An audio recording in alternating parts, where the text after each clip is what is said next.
Bismillahirrahmanirrahim.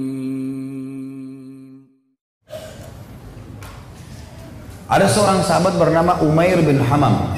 Saya pilihkan nanti kisahnya karena sudah waktu duhur dekat. Umair bin Hamam ini teman-teman sekalian adalah salah satu sahabat yang sempat ikut di perang Badar. Waktu Nabi sudah atur pasukan, musuh sudah depan mata, ini tinggal pecikan takbir perang nih. Sudah akan saling bunuh-membunuh.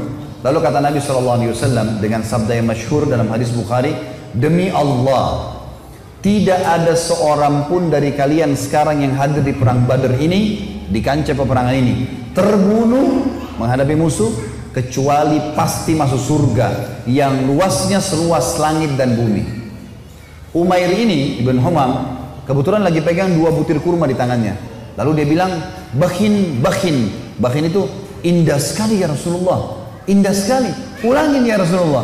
Kata Nabi SAW, demi zat yang ubun-ubunku dalam agama, maksudnya demi Allah, tidak ada seorang pun dari kalian di sini yang terbunuh di kancah peperangan sekarang ini, perang Badar, kecuali pasti masuk surga yang luasnya seluas langit dan bumi. Umair mengatakan, bakhin, bakhin, dengan semangat dia. Maka kata Nabi SAW, kenapa Umair? Kenapa kau bilang bakhin, bakhin? Maksudnya indah sekali ya Rasulullah. Kata Umair, ya Rasulullah, aku tinggal masuk ke medan perang ini, dibunuh oleh mereka orang-orang kafir ini, masuk surga tanpa hisab, seluas langit dan bumi. Kata Nabi SAW, iya. Kata Umair, itulah sebabnya saya mengatakan bakhin ya Rasulullah. Saya akan kejar tuh. Baik, Umair ini rupanya dia manggil kurma, dia kunyah nih. Sudah mulai pecikan tangan, Allahu Akbar, sudah mau saling nyerang nih. Umair makan dulu kurmanya, ada 2 butir kurma. Waktu dia lagi makan, dia bilang, wahai Umair, sesungguhnya kalau kau habiskan kurmamu ini, masih lama kamu dapat surga. Dibuang sama dia, dia maju berperang sampai terbunuh mati syahid. Lihat heroiknya sahabat ya, bagaimana mereka langsung menyambut apa yang disampaikan Allah dan Rasulnya.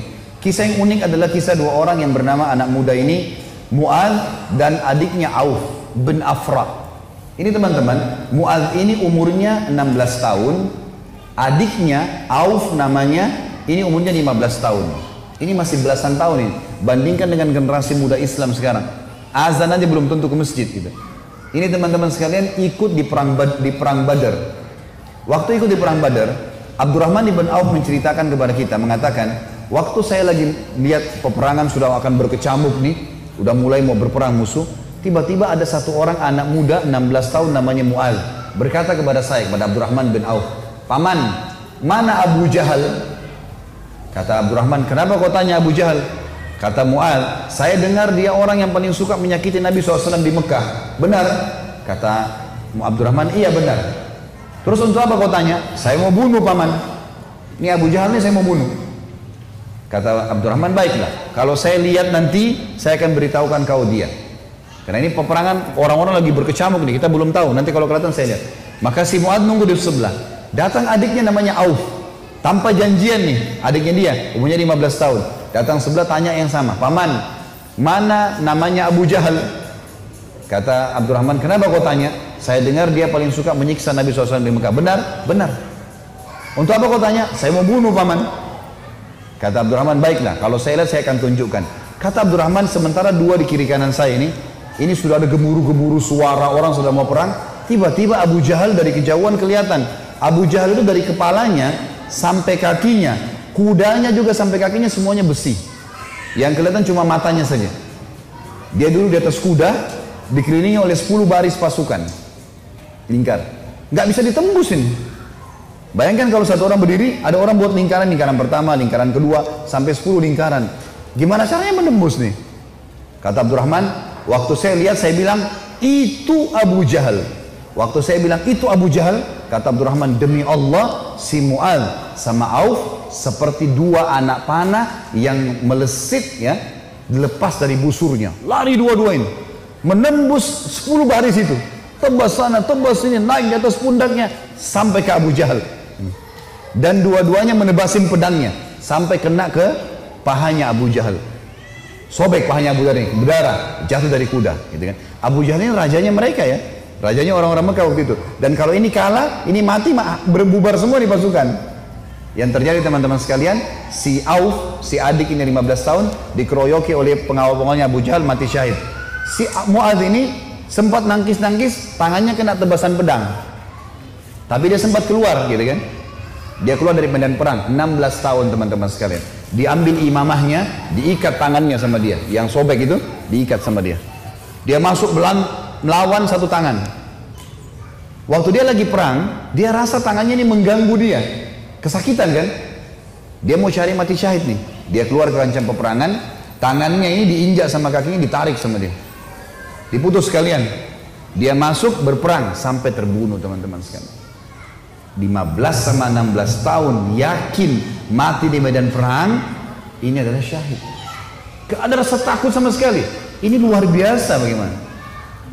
Kisah yang lain Abu Dujana. Abu Dujana radhiyallahu anhu ini sahabat Nabi. Pernah begini, Syammah namanya dia Syammah ya. Beliau pernah ini Nabi SAW pegang pedang di perang Uhud. Udah masuk waktu? Hah? Hah?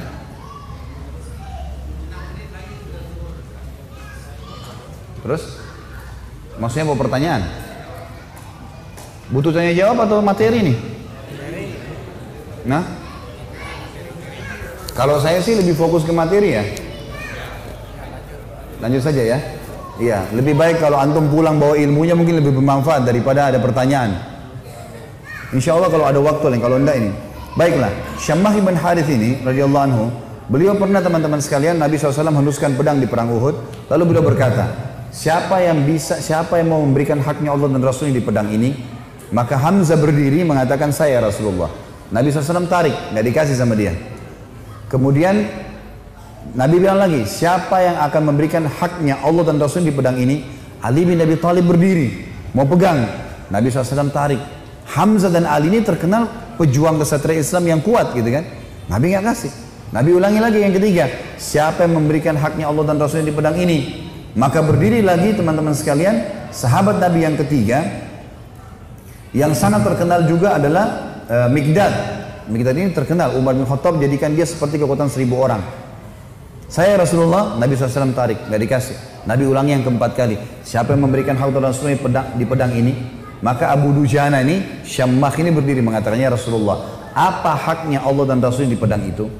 Maka kata Nabi SAW, engkau mengambilnya dan engkau menghantamkan ke musuhmu pakai perang ini sampai pedang ini bengkok. Kata Syammah, baik Rasulullah, saya akan berikan haknya, kasih ke saya pedang itu. Maka Nabi SAW pun memberikan pedang itu, karena Nabi SAW ingin sahabat ini bertanya dulu apa haknya Allah Rasulullah di pedang itu. Maka diambil oleh Abu Dujana. Lalu Abu Dujana ini memegang pedangnya, lalu imamanya tadinya warna merah, warna hitam, diganti warna merah sama dia. Zaman itu kalau pakai imamah merah berarti mau mati gitu. Dipakai warna merah sama dia, pedang itu dipakai, dipegang di dadanya sambil dia mengayun-ayunkan pedang itu di hadapan musuh orang Quraisy di perang Uhud ya. Belum perang ini. Lalu Nabi SAW lihat, Nabi mengatakan, sungguh perilakunya Syammah ini dibenci oleh Allah. Tidak disuka sama Allah nih, perilaku sombong. Kecuali di posisi seperti ini. Kecuali di medan perang. Boleh kalian tunjukkan keterampilan kalian depan musuh.